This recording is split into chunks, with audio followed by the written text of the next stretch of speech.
জাতীয় পরিচয়পত্র দ্রুততম সময়ে সংশোধন করতে অনেকের কাছে দালাল চক্রের যেন ভরসা। বিষয়টি শুনতে অবাক লাগলেও বাস্তবতা এর চেয়ে ভয়ানক। দেশের বিভিন্ন জেলা উপজেলা নির্বাচন অফিস ঘুরে সেবা প্রত্যাশীদের শেষ ঠিকানা ইসি সচিবালয়। তবে এখানে এসে অনেককেই পড়তে হচ্ছে প্রতারকের ফাঁদে।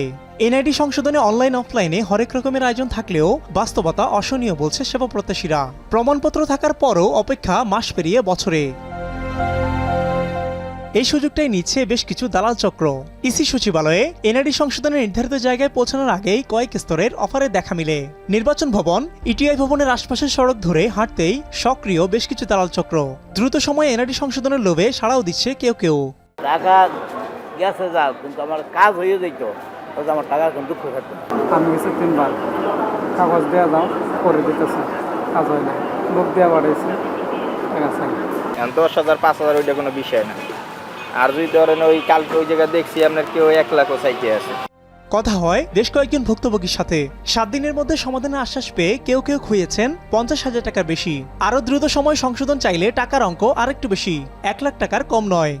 সেক্ষেত্রে আমার যে চাষকবি আছে, চাষকবি থেকে নিচে 50,500 টাকা।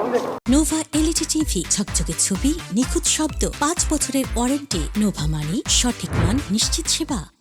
আরো কয়েকজন সেবা প্রত্যাশীর সঙ্গে কথা বলে জানা গেল বিশ্বস্ত দালালের খোঁজে তারাও। একজনের দেওয়া ঠিকানা ধরে ইসলামিক ফাউন্ডেশনের সামনে সড়কে গিয়ে দেখা মিলল আরেকটি চক্রের সন্ধান। অভিযোগ, ফাউন্ডেশনের কয়েকজন কর্মকর্তাও জড়িত এই চক্রে। এখানে আগে থেকে কাজ করতো, ফাউন্ডেশন থেকে অনেকে কাজ করতো। আমার ফাউন্ডেশনের ভিতরে যাই আগে পরিচয় নিবেন, চাকরি করে কিনা কার্ডটা ঠিক করে দেন, আপনি পয়সা করে যা লাগে আমি। নির্বাচন ভবন কেন্দ্রিক আগারগাঁওয়ের বিভিন্ন রাস্তা ধরে এগোতেই খোঁজ মেলে চক্রের আরো সদস্যের। পরিচয় গোপন করে সেবা নেওয়ার আগ্রহ জানাতেই এনআইডি সংক্রান্ত যে কোনো সমস্যা গ্যারান্টি সহকারে সমাধানের আশ্বাস দিলেন। জানা গেল খরচপাতির হিসাবও। সার্টিফিকেট থাকা সাপেক্ষে নাম ও বয়সের সংশোধনী চা হলো 80,000। 10 থেকে 12 বারের প্রত্যাখ্যান কিংবা বড় জটিলতায় সংশোধনের ফি 2 লাখ টাকা।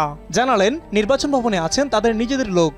ফিঙ্গার হওয়ার আগে 1 টাকা দেওয়া লাগবে, ফিঙ্গার হওয়ার পরে পুরো টাকা দিবেন। আমি আপনাদের সাথে নিয়ে যাবো, সাথে নিয়ে কার্ড দিবেন, কার্ড দিব, কার্ড নেবেন, অনলাইনে চেক করবেন, এরপর আপনারা দেখতে যাবেন। সমস্যা।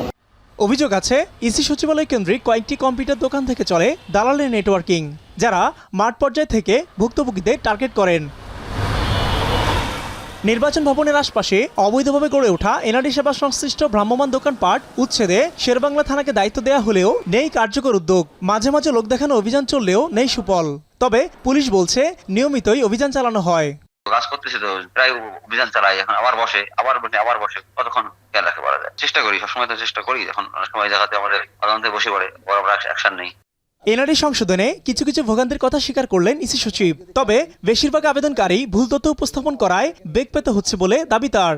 সামান্য আকার, ইকার, রস্যিকার, দীর্ঘিকার এগুলো করণিক ত্রুটি, এগুলো কিন্তু তাৎক্ষণিকভাবে যত দ্রুততার সাথে করে দেওয়া সম্ভব করে দেওয়া হয়। আমার যে সক্ষমতা আছে, ম্যান পাওয়ারের যে সক্ষমতা আছে, আমি ডিসপোজাল করতে পারি 100টা। আমার যদি 1000 অ্যাপ্লিকেশন প্রত্যেক দিন আসে, তাহলে 900টা তো পেন্ডিং থাকবেই। জাতীয় পরিচয়পত্রের বয়স সংশোধনীতে কেউ 18 থেকে 20 বছর কমানোর আবেদন করলেও মাঠ পর্যায়ে সত্যতা পায়নি ইসি। চাহিদা সংশোধনী হিসেবে দেখা যাচ্ছে যে উনি 10 বছর বয়সে নিবন্ধন হচ্ছেন। তার মানে তিনি আরেকটা আইডেন্টিটি নিচ্ছেন। এই আইডেন্টিটির পিছনে কি আছে সেটা তো আমি জানি না। তো এটা জিজ্ঞাসা করাটা কি ভোগান্তি? মিয়া আমিরুল, এখন, ঢাকা।